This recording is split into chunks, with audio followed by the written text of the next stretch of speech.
El Señor te bendiga, hermano. Estamos en la semana 122 de esta serie de cómo lo hizo el Señor.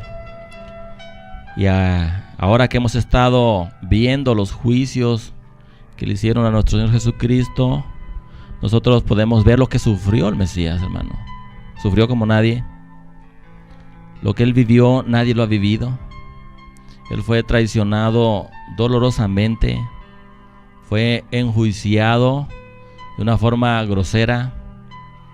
Violaron, transgredieron todos sus derechos que la ley divina había estipulado. Trajeron delante del Mesías testigos falsos, dice la Biblia. El mismo Judas fue y declaró abiertamente que él había mentido, que él había entregado sangre inocente. Y el enjuiciado debió de haber sido Judas. Pero la humildad de Dios es increíble, hermano. A Judas no le hicieron caso, pero el Señor permaneció callado todo el tiempo. El silencio del Señor Jesús es impresionante. Y veo a un Jesús callado, pero a un Caifás que nada entendía y finalmente, hermano, no entendió absolutamente. No supo distinguir las verdades del cielo. Pero el Señor Jesús cuidó la reputación de todos, incluyendo la reputación del esclavo Judas. Increíble, hermano. ¿Cómo me puede? Y veo al Señor rodeado por todo un concilio de religiosos que vivían una vida totalmente contradictoria. ¿Cómo lo hizo el Señor? Soportó el falso juicio. Segunda parte. Quiero que ahora me acompañes a Mateo 26, por favor. Del 57 al 66. Mateo 26, del 57 al 66. La ocasión anterior leímos esta porción, pero en Marcos.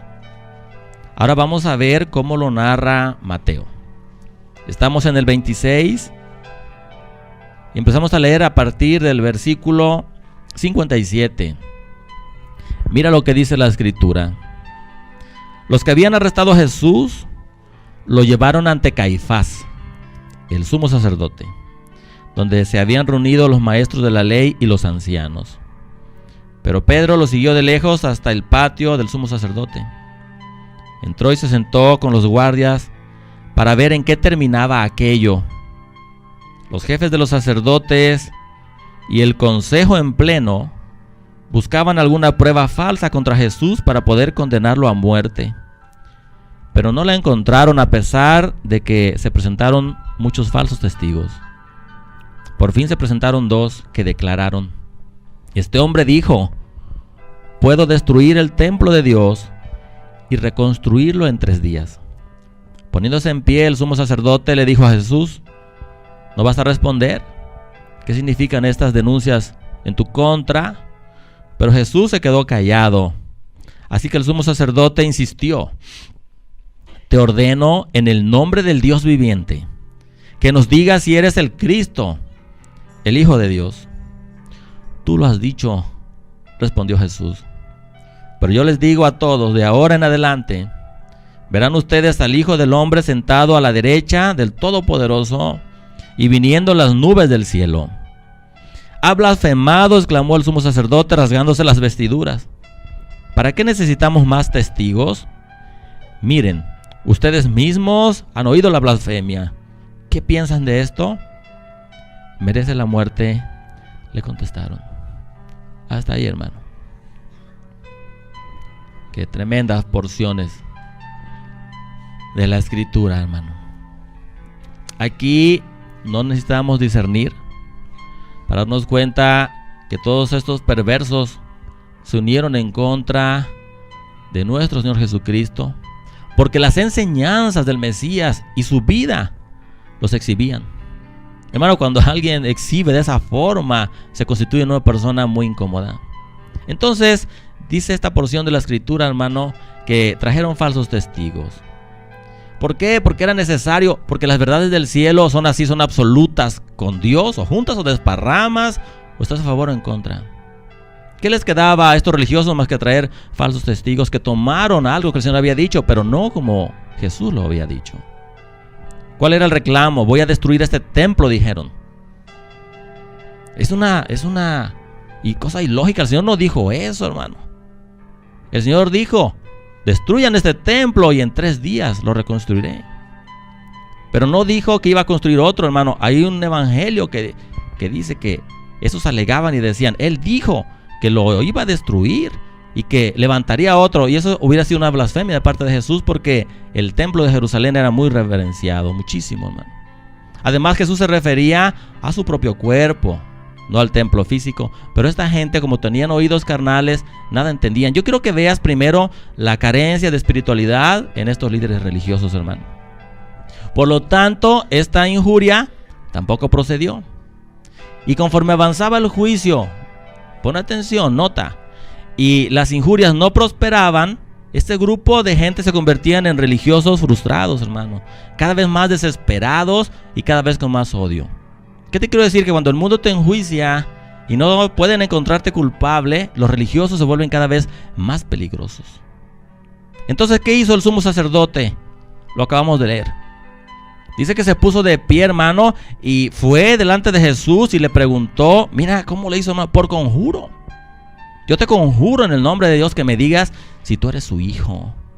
Y lo puso bajo la autoridad del Padre.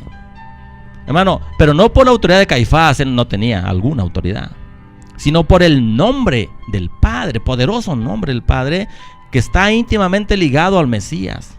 Porque son lo mismo, son el mismo, es la misma esencia y la misma naturaleza. Y cuando Jesús se sintió sometido a esa autoridad, él dijo: tú lo has dicho, yo soy. Bueno, qué cosa impresionante. Ahora, esto sucedió porque se tenían que cumplir las profecías. Pero también sucedió porque Jesús quedó bajo su propia ley. Te explico. El Señor quedó bajo sus propias palabras. Él había dicho: el que me niegue delante de los hombres, yo lo negaré delante de mi Padre. Por lo tanto, Jesucristo no pudo negar lo que Él era. Esto es tremendo, hermano. Ni nosotros podemos negar lo que somos. Ahora voy contigo. Tenemos un Caifás dentro de nosotros. Está aquí, mi hermano, que muchas veces te ve golpeado, atado, vendado, imposibilitado. Y ese Caifás duda que tú seas el Hijo de Dios. Y se para delante de ti y te dice: te conjuro, dime, ¿eres hijo de Dios? Y tú te quedas callado. ¿Por qué te quedas callado? Porque le estás diciendo: es que yo no puedo avanzar, es que yo no puedo seguir. El Caifás que tienes aquí se para delante de ti y te conjura a que tú le digas si eres hijo de Dios, y tú te quedas callado porque no te sometes a la voluntad de Dios. Por eso no tienes paz en tu vida. En este juicio hubo muchas violaciones. Por ejemplo, hermano, se necesitaban 2 o más testigos. El denunciado no podía ser testigo del mismo. Jesús estaba ahí delante de los religiosos porque lo acusaban de que él había dicho que era hijo de Dios. Y él dijo: sí lo soy, tú lo has dicho. Él se constituyó en su propio testigo. Había un testigo, pero la ley decía que necesitaban 2 o más. Por lo tanto, no lo podían culpar por eso. Y violaron también esa ley. Él declaró ser el Hijo de Dios. Mi hermano, esto es increíble. El Señor enjuiciado por viles mortales. Él siendo su propio testigo. Lo que lo llevó a la cruz a Jesucristo no fue lo que salió de la boca de los falsos testigos, sino lo que salió de su propia boca. Por eso la Escritura dice: nadie me quita mi vida, yo la doy. Si ves la forma voluntaria, hermano, de entregarse de tu Señor. Pero le sigue una advertencia poderosa. Dice: ustedes verán al Hijo del Hombre sentado a la diestra del poder de Dios, descendiendo en las nubes del cielo. Hermano, ¿qué habrá sentido Caifás cuando el Señor le dijo esta cosa tan tremenda y le clavó la mirada? Yo estuve orando, hermano. Yo sé que Caifás pudo percibir en ese instante, hermano, algo bien tremendo. Primeramente, nunca olvidaría esa mirada. Segundo, Caifás percibió cómo los sepulcros iban a abrir y iban a entregar a sus muertos en aquel día. Él pudo percibir lo que era el juicio del trono blanco, hermano. Ese fue el segundo de su vida, el instante en su vida, el que el Señor le estaba ofreciendo la salvación y la vida eterna. Pero él la despreció. Aquí dice que él rasgó sus vestiduras en lugar de haber rasgado su corazón, hermano. Y cuando este sumo sacerdote rasgó sus vestiduras, se hizo reo de muerte, según el Antiguo Testamento. Y todos fueron culpables porque vieron ese arrebato que tuvo, hermano. La ley decía que el sacerdote no podía rasgar sus vestiduras y todos se quedaron callados, pusieron su ley antes que la ley divina. El sacerdote tenía que ser llamado de parte de Dios y vivir una vida santa, apartado para el servicio a Dios.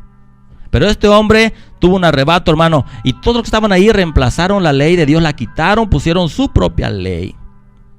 Fue una actuación, fue una farsa, quiero que me entiendas. Caifás actuó. Se rasgó las vestiduras como un aborrecimiento del pecado. Pero la ley lo prohibía.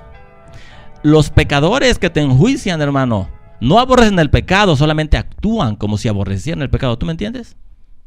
Eso es lo que el mundo nos hace a nosotros. Este hombre tuvo la oportunidad de salvación y vida eterna, pero en lugar de eso tuvo un arrebato y el Señor se la tomó muy en serio. Hermano, este arrebato nunca sería olvidado de parte de Dios. Sabemos cómo terminó Caifás. Pero el asunto es con nosotros. Cuando nosotros tenemos arrebatos, después de todo lo que Dios nos ha dado, hermano, el Señor se la va a tomar muy en serio, Un arrebato es un acto violento, un acto apasionado. Nos rasgamos las vestiduras, hermano, y actuamos locamente. El Señor nos va a tomar la palabra. Y te lo voy a demostrar con la Biblia. Cómo le tomó la palabra. Cuando el sacerdote se rasgó las vestiduras, hermano, estaba dando pie a algo que iba a suceder en la cruz. El Señor Jesús rasgó el velo. Se rompió de arriba a abajo, abriendo un camino nuevo y vivo. ¿Qué estaba sucediendo? Le estaba diciendo Jesús a la gente: ahora ustedes pueden venir libremente a mí. Ya no necesitan a estos sacerdotes religiosos e irreverentes. No se acerquen a ellos porque ellos pusieron su ley humana antes que mi ley divina. Sencillamente terrible, hermano. Jesús le estaba diciendo que él iba a descender en las nubes, que la historia no terminaba ahí en ese juicio. Que un día, hermano, cuando se separara el espíritu y el alma del cuerpo de cada uno de los integrantes del Sanedrín, ellos iban a ser sometidos a un juicio verdadero, no una farsa de parte de Dios. Que cuando su espíritu volara de esos hombres que estaban en el Sanedrín, hermano, iban a escuchar una frase terrible de parte de Dios. Y ya la escucharon. El Señor les dijo: apártense de mí, malditos hacedores de maldad, al lago de fuego. Cosa tremenda, hermano, se metieron con el menos indicado. Hay una versión que dice: y de aquí a poco, lo que leímos, verán al Hijo del Hombre. Esa expresión de aquí a poco, hermano, significa que no es ahorita. No es el momento para que Dios muestre su poder divino. O sea, en este momento de la historia de la humanidad y en este momento que él estaba siendo enjuiciado, él no estaba invocando a legiones de ángeles. Y en la prueba, en tu batalla, hermano, no es tiempo para que el Señor haga descender los ejércitos del cielo, Pero este de aquí a poco significa: pronto nos veremos las caras y será notorio de quién es el poder. Esta expresión de aquí a poco, hermano, me suena como que un día será el ahora de Dios para nosotros, para toda la humanidad. No habrá un lugar donde el pecador se pueda esconder. Esta expresión de aquí a poco significa que el Señor no tarda mucho, hermano. El tiempo del arrepentimiento para la humanidad es muy corto. Yo veo al Señor Jesús contestando de una forma muy gallarda, no soberbio, pero gallardo, siendo el Dios todopoderoso, el Dios todo humilde, el Dios omnisciente, hermano, contestando con seguridad, diciéndoles: el tiempo se va a cumplir, ustedes están siendo advertidos hoy. Por lo tanto, esa expresión se constituye en una expresión que anuncia una derrota para el Sanedrín, que es como decir una victoria para el Señor. Pero como lo vieron atado, lo vieron en debilidad humana, lo vieron sangrante, ellos no hicieron caso de esta muy solemne advertencia. ¿Tú sí vas a hacer caso, hermano? Es como si las autoridades te avisaran que viene un tsunami. ¿Tomarías precauciones? Si te avisaran que viene un gran terremoto, ¿qué harías? ¿Cómo te ibas a percibir? Pues el juicio de Dios es peor que el tsunami y que el terremoto, y esta gente no se apercibió.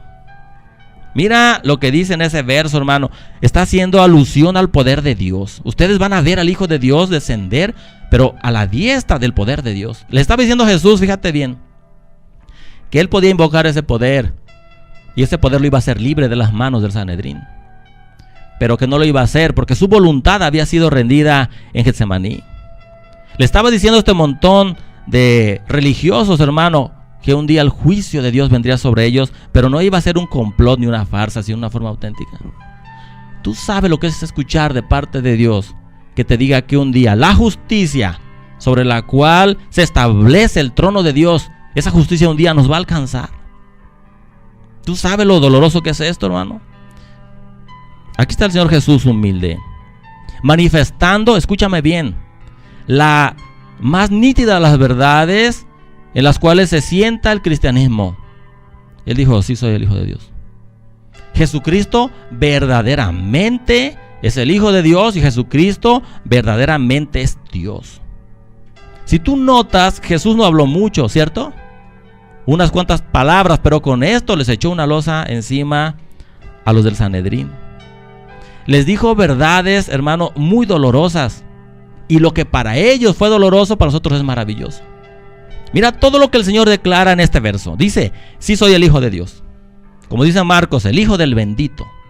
Sí, es cierto que voy a morir, pero también es cierto que voy a resucitar y que voy a ascender a la diestra del Padre, y después voy a regresar a juzgar a vivos y a muertos. Esta expresión de sí soy el Hijo de Dios no fue para ellos, mi hermano. Es para ti.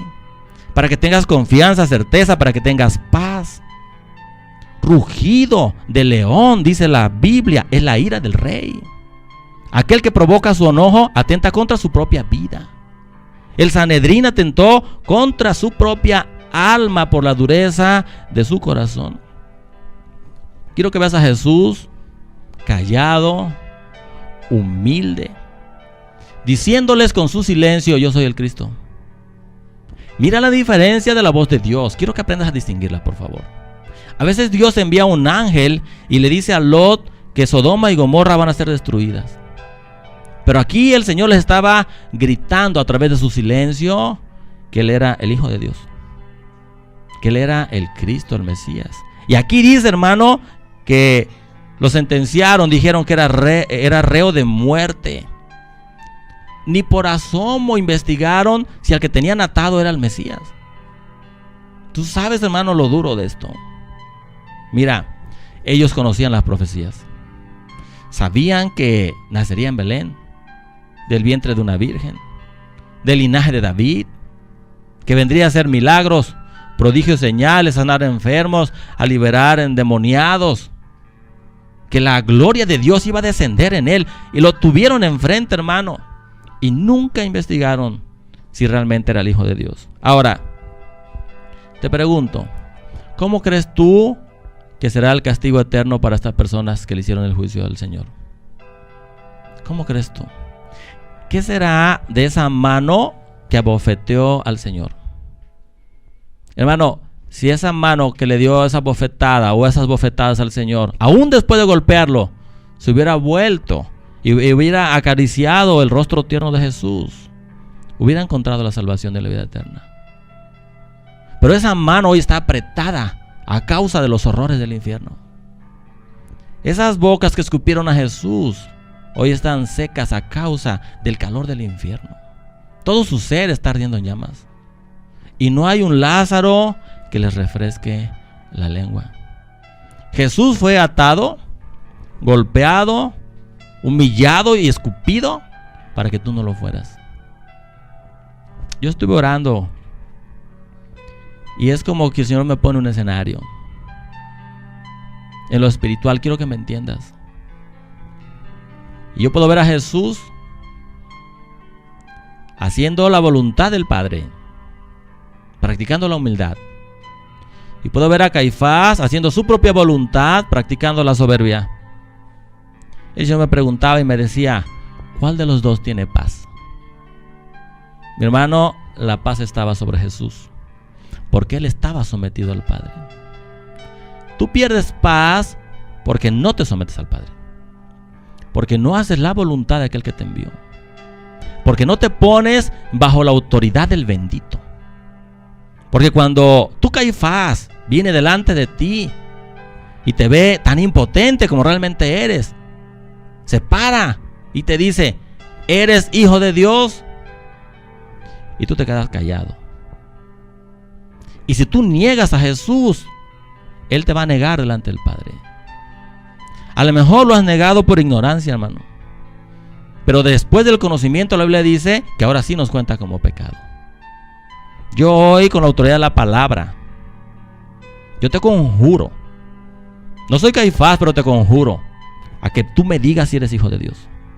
Y si eres hijo de Dios, vive como hijo de Dios. Te conjuro delante de Jesús, delante del Padre y delante de su Espíritu Santo, a que tú reconozcas quién eres de una vez y para siempre. Y eso te va a quitar cualquier duda. Esa es la medicina para tu alma. Si te quedas callado y le dices: no puedo avanzar, me cuesta, tú estás negando al Señor y Él te va a negar delante del Padre. Te lo digo en el nombre del Señor. ¿Quién eres tú? Hoy lo puedes declarar. Quiero que oremos y quiero que ores conmigo. Y te voy a poner bajo la autoridad del Señor.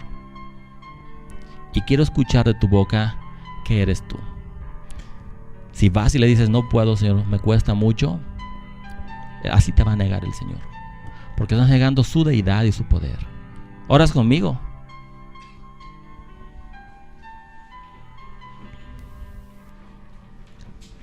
Y tú dirás: sí, hermano. Sí, hermano.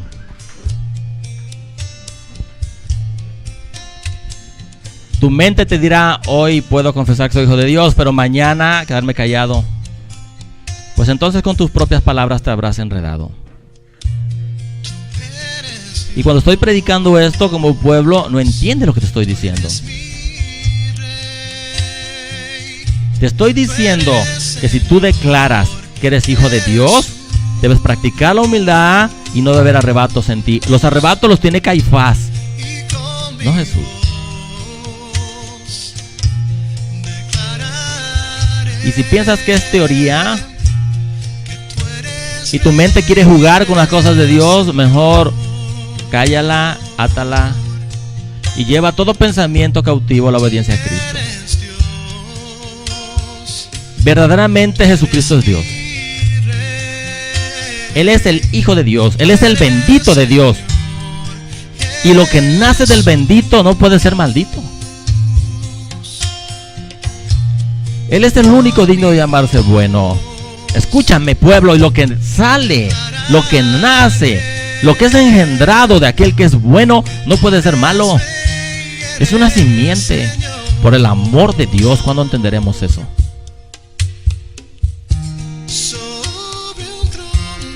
Delante del Señor, no como Caifás, sino como alguien que el Señor llamó a predicar su palabra, con la autoridad de su palabra.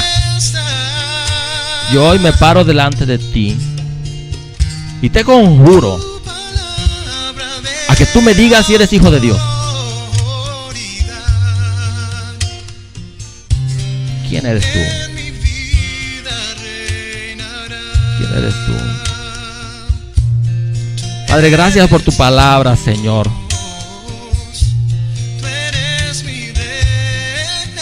Verdaderamente tú eres nuestro Rey. Gracias porque el camino se hace más estrecho cada día. Hoy podemos confesar delante de nuestro Caifás quiénes somos y estar casi preparados para irnos a la cruz. Un poco más de juicios y saldremos rumbo a la cruz, pero saldremos como hijos de Dios, practicando la humildad, la mansedumbre y la templanza, el dominio propio. ¿Quién eres tú? Te pregunto hoy. Mira lo que el mundo dice de ti. ¿Qué tienes que decir al respecto? ¿Eres el hijo del bendito? ¿Eres hija del bendito?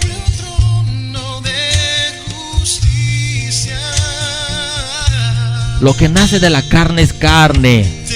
Lo que nace del espíritu, espíritu es.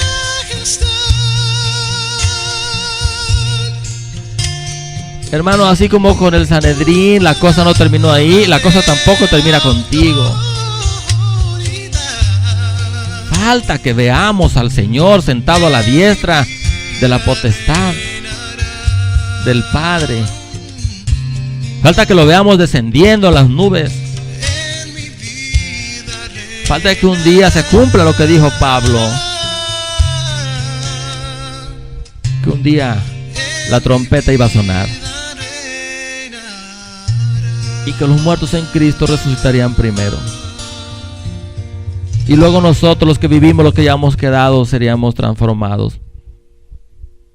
Y el Señor nos iba a recibir en las nubes.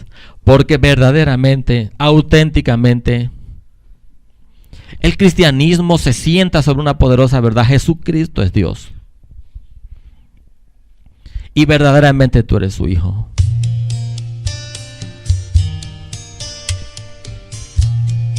Tu palabra es magnífica, Señor. Tu palabra a mí me sana. Tu palabra a mí me trae paz. Verdaderamente tú eres Dios. Tu palabra dice que rugido de león es la ira del rey, y todo aquel que provoca su enojo atenta contra su propia vida. Pero también tu palabra dice que su favor es como rocío sobre la hierba, tu ternura sobre tu pueblo. Gracias por hablarnos, Señor. Gracias porque podemos entrar al lugar santísimo. No necesitamos de religiosos. Solo te necesitamos aquí. Líbranos de nuestro Caifás particular, que no cree que somos hijos de Dios. ¿Cuántas veces te habremos negado, Señor? ¿Qué sutilezas del enemigo? ¿Qué sutilezas del diablo? Yo con mis ojos jamás podía negar estas verdades. Aún estas verdades profundas, mi ser no las percibe. Nunca se me hubiera ocurrido que al quedarme callado y estar sometido bajo la voluntad de Dios y cerrar mi boca y no confesar lo que soy, eso es negar. ¿Cuántas veces te habremos negado, Señor? Pero nunca más. Porque tu Espíritu Santo escudriña todo, nos revela todo. Y hoy nos limpiamos de toda esta basura. Gracias por tu palabra, Señor. Tu palabra descendida del cielo. Y el que tenga oídos para oír, que oiga lo que el Espíritu dice a la iglesia. Mi alma te alaba y te glorifica, Señor. Y te doy gracias porque un día vendrá tu juicio con justicia. Nosotros no tememos porque Jesucristo es justicia de Dios en nosotros. Un día tu justicia nos alcanzó para salvación. No iremos a condenación. Un día fuiste llamado justo porque entregaste a tu Hijo en la cruz. Tu trono es trono de justicia. Hay de aquellos pecadores porque un día tu justicia los alcanzará. Gracias por tu palabra, Señor. En el nombre de Jesús de Nazaret. Gracias porque tú reinas en nosotros. Desde el siglo y hasta el siglo tú eres Dios. Gracias, Señor. Muchas gracias.